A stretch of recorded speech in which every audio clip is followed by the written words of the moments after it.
The fall of the Assad regime brought with it triumphant jubilation.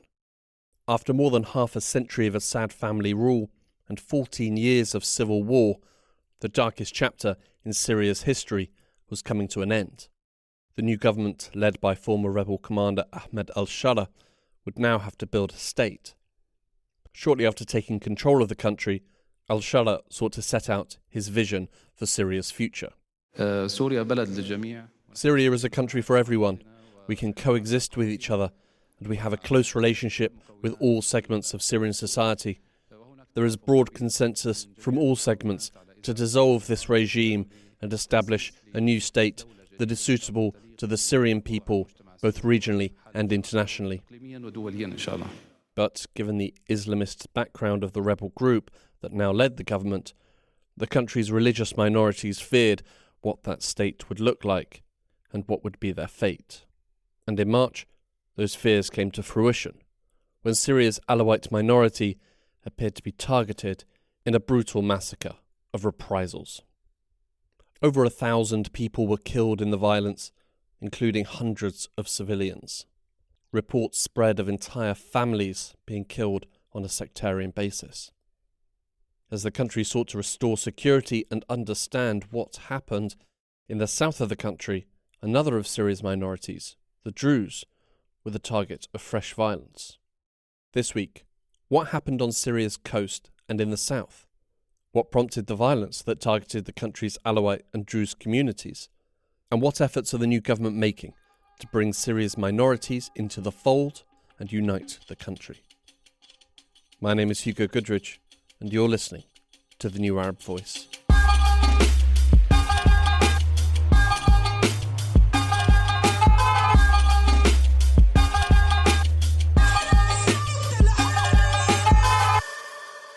The violence began on March 6th, in the east of Syria, in the provinces on the country's Mediterranean coastline. Khaith, who had previously been an officer in the 4th Division of Assad's regime army and implicated in horrific massacres, declared the formation of the Military Council for the Liberation of Syria. Two other groups were also formed, one linked to Brigadier General Su'al al-Hassan and another, the Miqdad Fatih. Again, both former Assad regime military leaders. On the same day, March 6th, government positions were attacked and 16 members of the security forces were killed. For a short time, administrative buildings in Latakia and Jable were under the control of the attackers. Elsewhere, police stations and security forces found themselves victims of a siege. Reports began to emerge of killings. Videos began to circulate online that purported to show people with number plates from Idlib, the former home of the rebel group Hayat Tahrir al-Sham, and now the government, being executed while they sat in their cars. With the violence seemingly spiralling and government forces' losses growing, the General Security Forces sent a request for help from the new Syrian army. A team of volunteers headed for the coast. That night and into the morning, fierce fighting erupted. As well as fighting between groups, civilians were executed and buildings looted. Fearing for their lives, thousands of Alawite Syrians fled their homes and sought shelter in the Russian Hmeimim airbase. Over the next couple of days, the forces of the new Syrian government successfully fought to retake control of the coastal region. In a televised speech on March 9th, President al-Shara announced the formation of an independent national committee to investigate the violence and promised accountability. We affirm that we will hold accountable firmly and without leniency anyone who is involved in the bloodshed of civilians or harming our people, who overstep the powers of the state and exploits authority to achieve its own ends. No one will be above the law, and anyone whose hands are stained with the blood of Syrians will face justice sooner rather than later. The violence on the coast targeted Syria's Alawite community and traditional Alawite areas. About now, you may be asking yourself who these Alawites are. Alawites are an ethno-religious group that follow Alawism, a sect of Islam that splintered from early Shia Muslims in the 9th century. While there are small pockets in Turkey and Lebanon, The vast majority of Alawites live in the coastal areas of Syria. Within Syria, they are a religious minority. Perhaps the most pertinent fact about the Alawites is that the former president, Bashar al-Assad, and his father before him, came from the Alawite community. Subsequently, many top positions in the government and society were given to the members of the Alawite community. There is always this kind of conception that the Alawites were a tool used by Bashar al-Assad. This is Rahaf al-Dugli from Lancaster University. I'm lecturer in Middle East and North African Studies, and also senior editor at Cogent Social Sciences. And they were really, some of them, they were co-opted, instrumentalized, and were part of the military kind of system under Bashar al-Assad regime. However, and also this is really important to clarify that not all Alawites were regime loyalists. They have ambivalent attitudes towards the regime.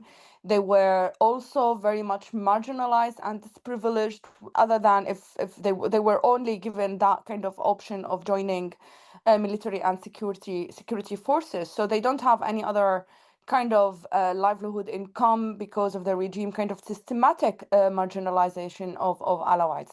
Assad ruled in a divide and conquer fashion, using religious sects as the dividing lines.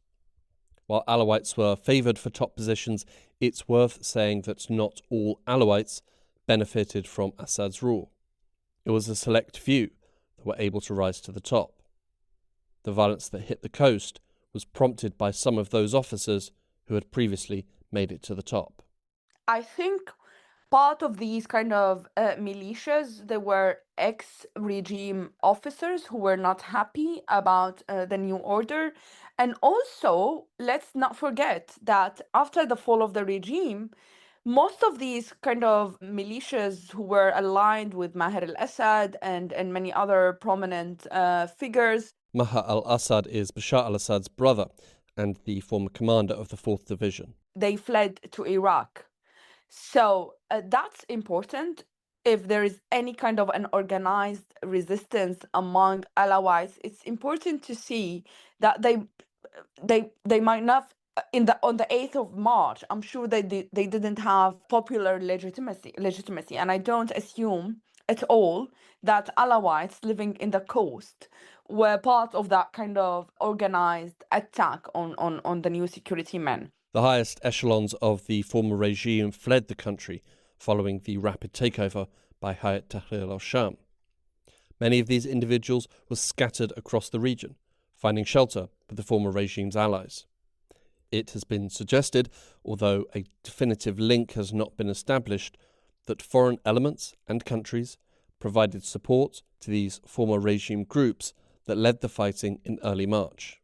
While there is a quite acknowledged political will among the international community to accept the new order in Syria and to welcome it, I think those kind of foreign interference from Iraq and Iran, for example, with their also proxies like Hezbollah, I think it's more to create spoilers rather than perhaps being able to overthrow the new order or to shift these dynamics. Now, another thing that can happen is to mobilize and instrumentalize the grievances of what happened among Alawites as a result of what happened, of the atrocities or the violations that were committed on the 8th of March.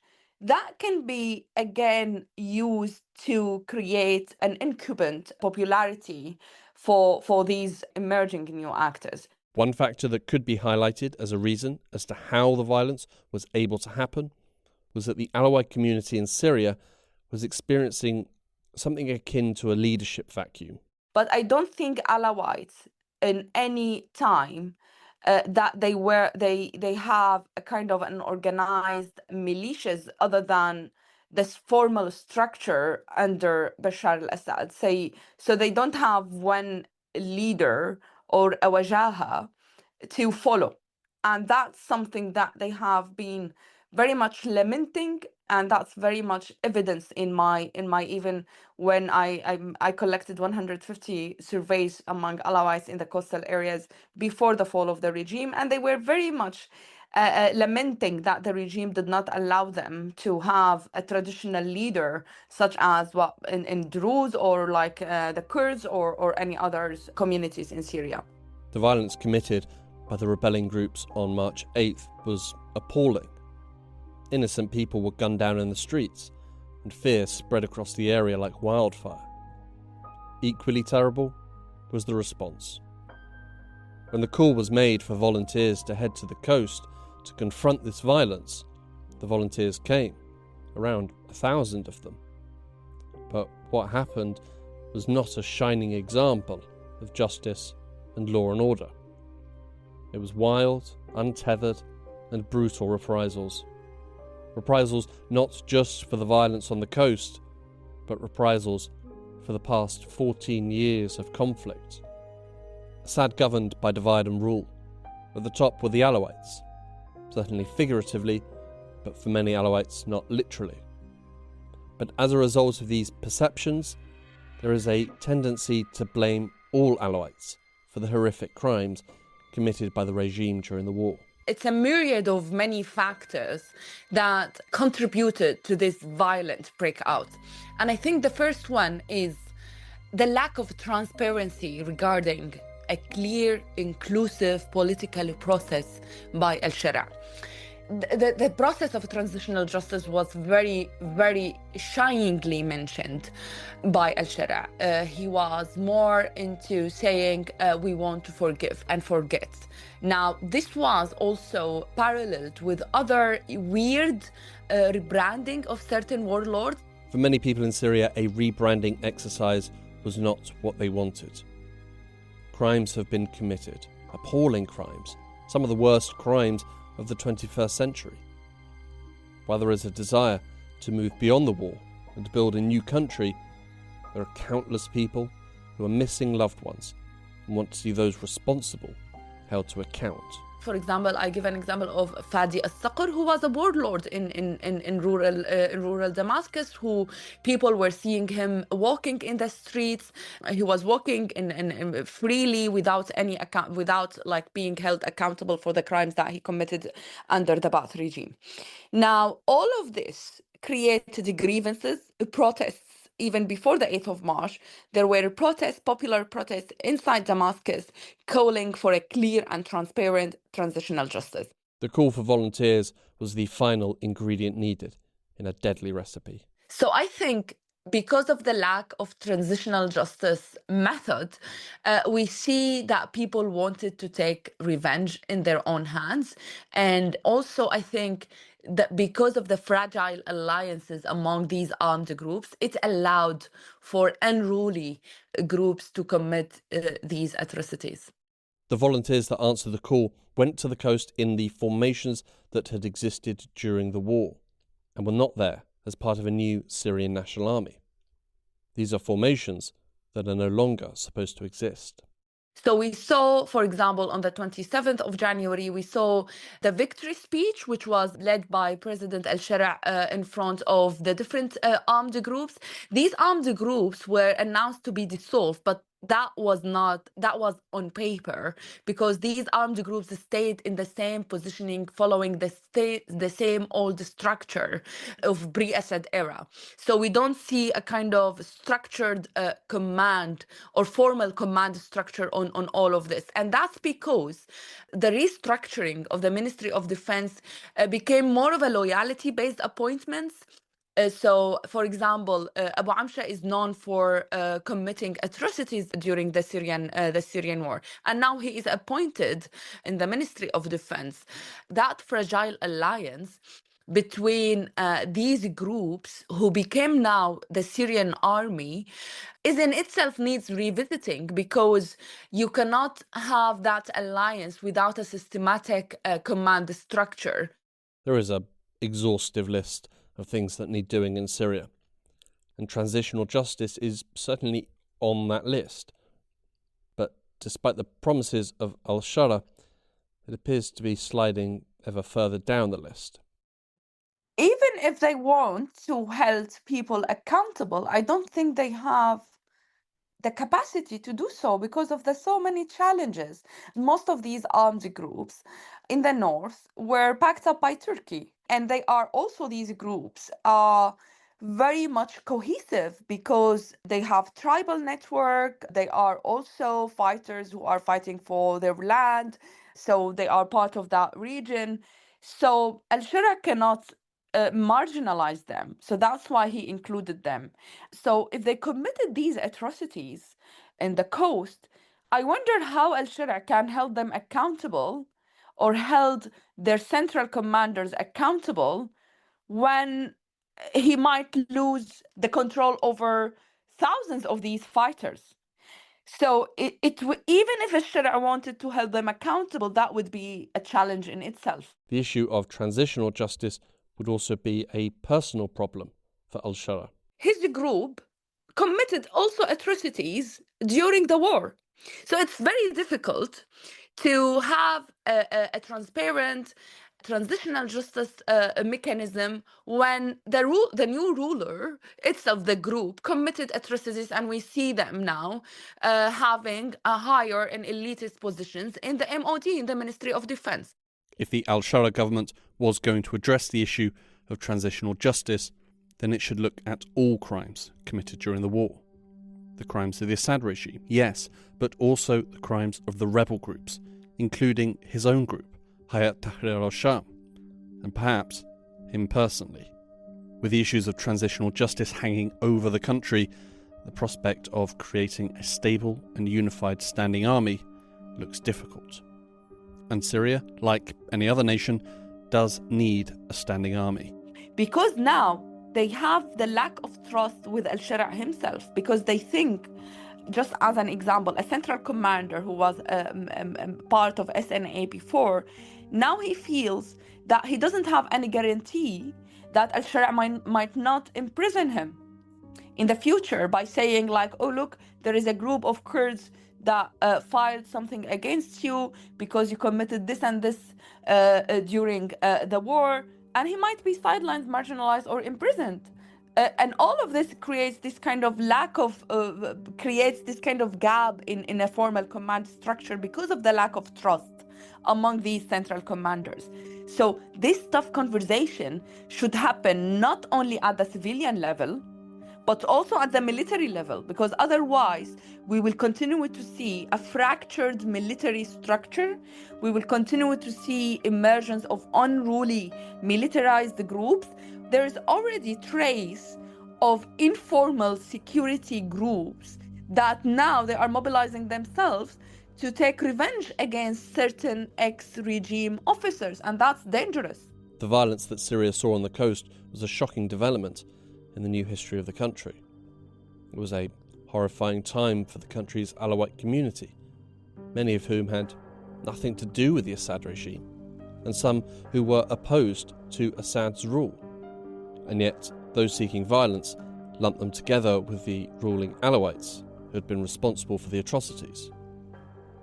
The new government came into power with promises to be a government for all Syrians. But following the coastal violence, is there still a constituency within the Alawite community who would be willing to sit down and talk with the government? I think it's dwindling more and more. It's shrinking more and more because we are still hearing and listening to stories of kidnapping from Alawites who I'm speaking to. They have that existential fear. What if if there was another cycle of violence or other violence incidents, they might be more leaning into external protection. So there is that kind of narrative now that they want protection from externally. However, I think still there is a chance for the new authority to prove itself that it's inclusive and transparent, and it is now ruling to make sure that all citizens are alike, that there is no favoritism or sectarianism among Syrians. Now, will this be an easy task? No, it's not, because building trust between the state or any new central government that have just come out of war And these diverse in communities won't be easy, but it needs also certain systematic, clear steps to build that. Engaging with Western governments is not enough, and also some Western countries calling to protect minorities, that's also not doesn't help, because it leads to further factionalism among Syrians.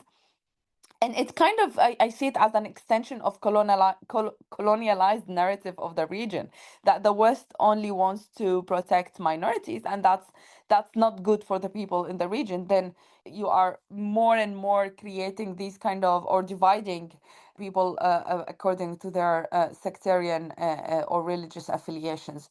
As the country grappled with what happened on the coast, and continues to happen, albeit less of it, trouble was brewing in the south with a different minority. Prior to the violence, there was a voice note that spread on social media on the 28th of April. This is Dr. Nana Hawash, senior analyst for Syria at the International Crisis Group. Where supposedly a Druze leadership figure cursed Prophet Muhammad. And this led to outrage on social media, and it led to protests in several Syrian cities. In some of these protests, there was kind of cursing on Druze communities. After the protests, there was ultimately attacks, and these attacks started with the attack on Jaramana. The widely circulated voice note, reportedly insulting the Prophet Muhammad, featured the voice of a Druze leader. It is now understood that the voice note was not real. It existed, but the voice on it was not who it was claimed to be. Who created the voice note, or why, is not known. I mean, their reasons we don't know. But what we can know is how volatile, the situation in Syria is.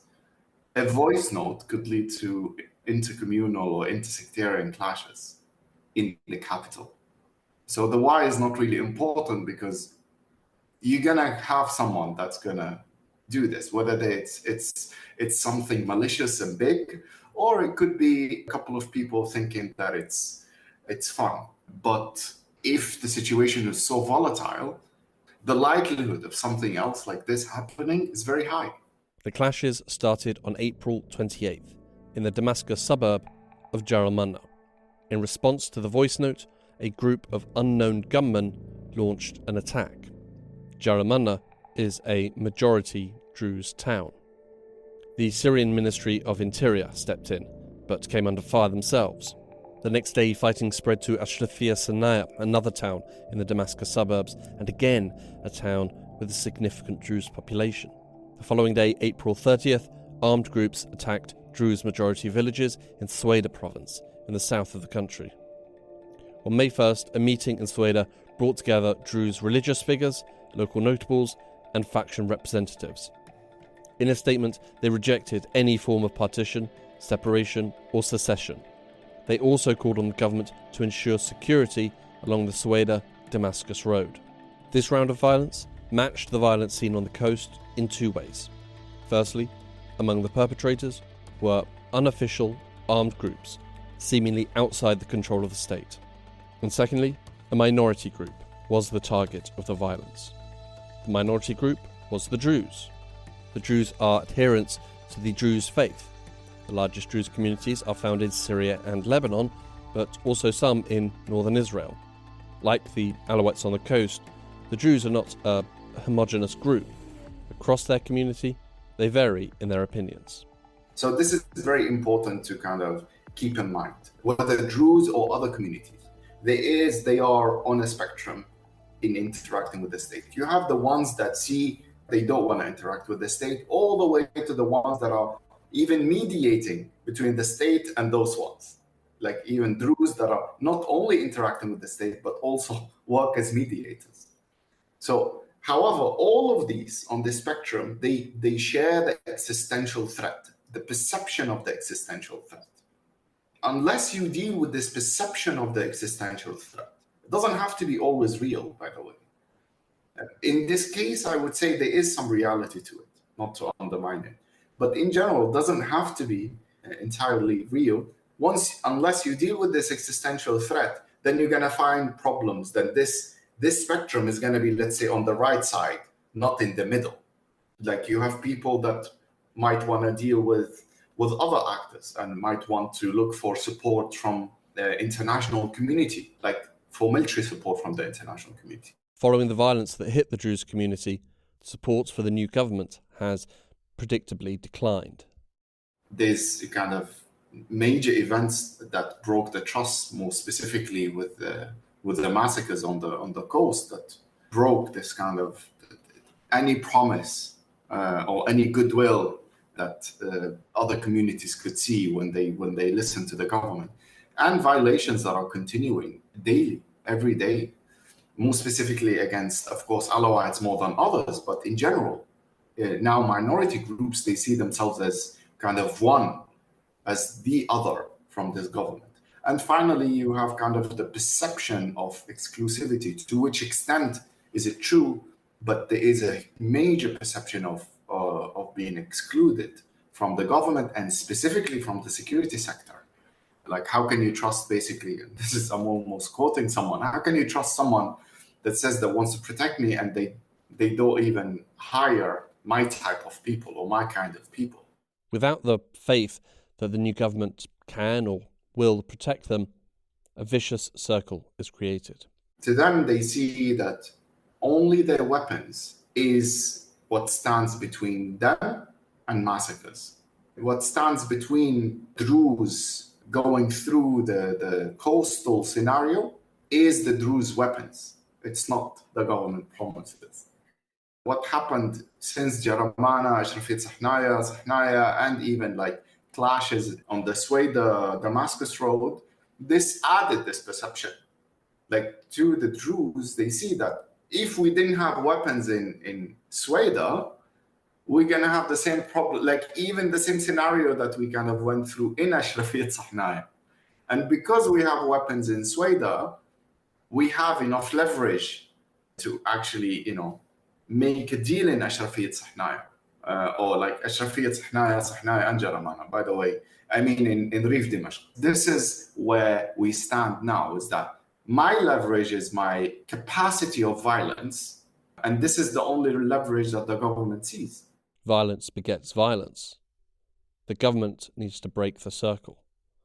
And there are a few measures that the government can take. The government needs to understand that these concerns are valid concerns for these communities. Second thing, there needs to be proactive measures, not reactionary ones. So this includes cracking down on hate speech.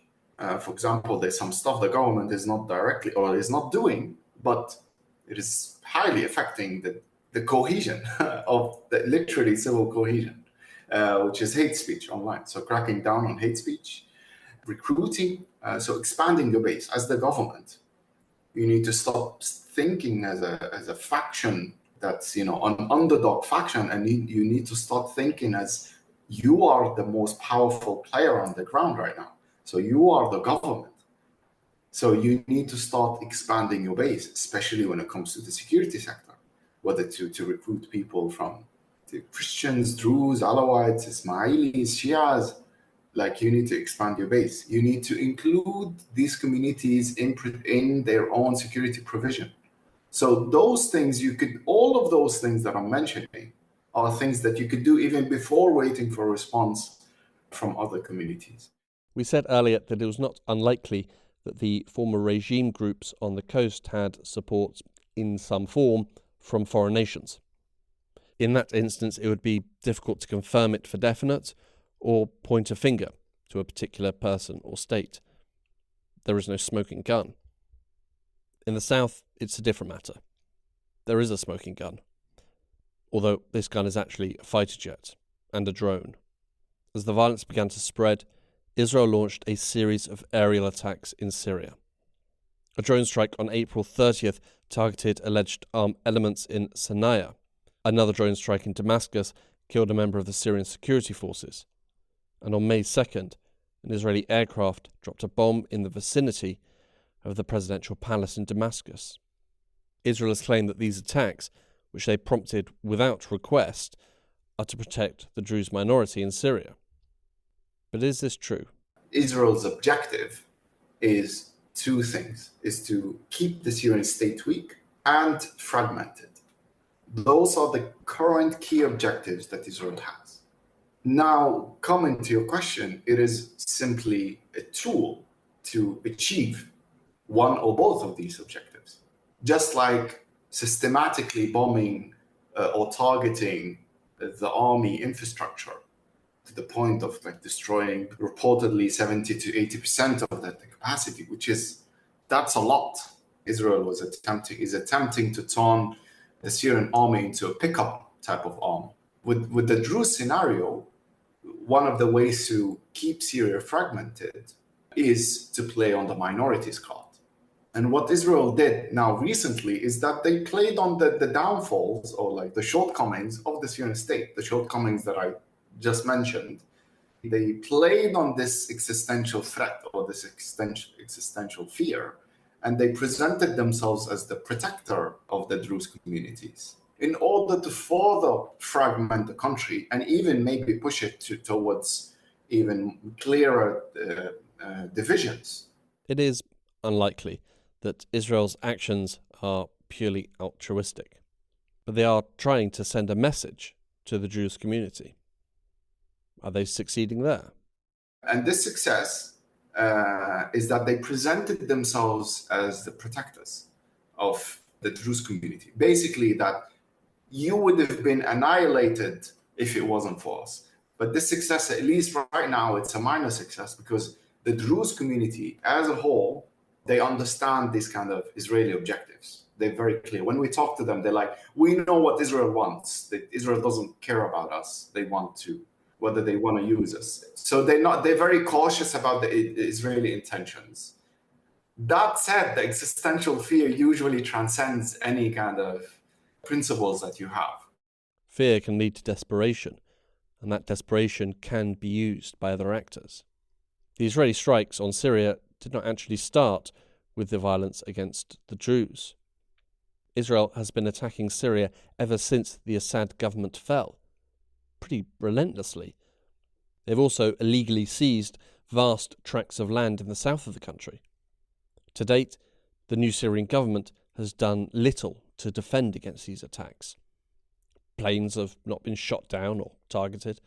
Offensives to retake the occupied southern lands have not been launched. The new government has a long list of things to do. They are effectively building a new state after all. So with the limited resources, is the Syrian government focusing on other matters first, and then we'll get to the southern border problem later? I would say this might not be very accurate, is that the Syrian government has been vocal on not presenting any threat to Israel.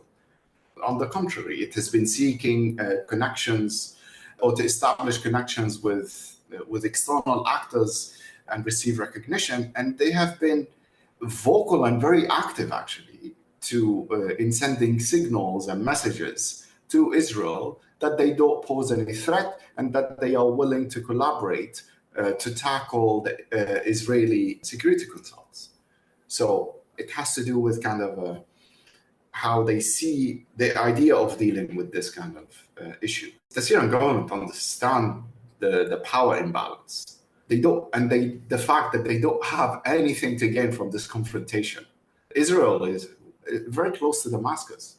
Damascus lacks the ability to, even before bombing the majority of the Syrian army, or like the infrastructure of the Syrian army, it wasn't that powerful of an army that could hold its ground against Israel. So imagine now. So the Syrian government understands this imbalance. And it would be a suicidal move to take any step in directly confronting Israel outside the diplomatic venues, let's say. Even with Syria's bloody past, the recent violence both on the coast with the Alawites and the Druze in the south have been genuinely shocking. But we should be wary about making any sensationalist claims that Syria is returning to a state of civil war. Rahaf al-Dukli again.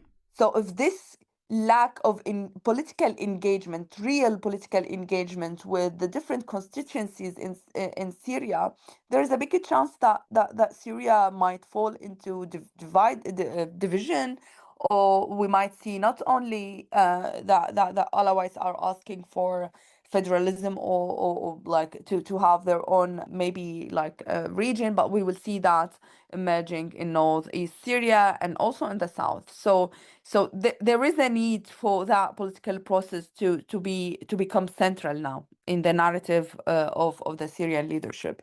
The violence on the coast and the violence witnessed in the south were the first real test for the new government. So, did they pass? Whether they passed or not, well, if we are answering this question from a regional point of view, I think yes, they passed. From the engagement from the Western governments, it does show us that this test passed. But if we are talking, and I think that's the most important thing, that's now the new leadership needs to look internally, inward, and not outward, because the legitimacy that al-Shara needs to have is the real legitimacy from the people.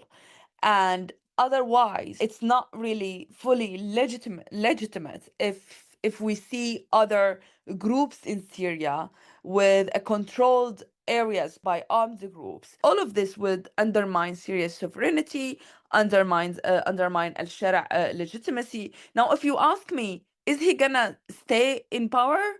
Yes, he can stay. He can stay in power like what Bashar al-Assad did. Bashar al-Assad stayed in power by ruling Damascus for 14 years, and he was still considered the legitimate leader or president of Syria. Now, if the question whether al-Shara can stay or not, even if these kind of broken cycles of violence, then maybe the answer would be yes. However, does al-Shara want that? I think he is trying to build a legitimate ruling. So I am hoping that he will address these grievances and that he will be able to hold those who committed these violations accountable, and also start to build more of a national army that moves beyond and away actually from the revolutionary phase into believing in an army institution rather than a culty leader or a tribal network or an ethnic kind of networking as well. Final words to Dr. Nana Hawash. I would say the main thing, the main takeaway for me is that although the kind of the direct phase that preceded them controlling the country, we witnessed it was pleasantly or like positively surprising as it lacked bloodshed. We were dreading the fact that there could be a lot of bloodshed, 14 years of civil war and 54 years of the Assad dynasty doing everything they can to divide and conquer, and their divide and conquer strategy. We were dreading this kind of, like a lot of bloodshed. They did a good job at driving the country away from this type of bloodshed. However, that said, I would say they failed at taking advantage of the honeymoon period, of this cautious trust that was provided to them by local actors and even by the international community. And they failed at that by not actually taking advantage of the momentum and expanding their base and including what is now the new base, which is the Syrian population minus northeast Syria. They did not expand their base. So throughout these 6 months, you see the governing entity that is not representative of the Syrian society. And I'm not only talking about, minority groups, and let's include minorities. I'm talking overall, you see a failure in expanding the base. And because of this failure, especially trickling down on the security sector, this should have been, the base should have been expanded very quickly to include different actors. And this failure has led to bad consequences that the government, unfortunately, has to deal with, or the authorities, they have to deal with for quite some time right now.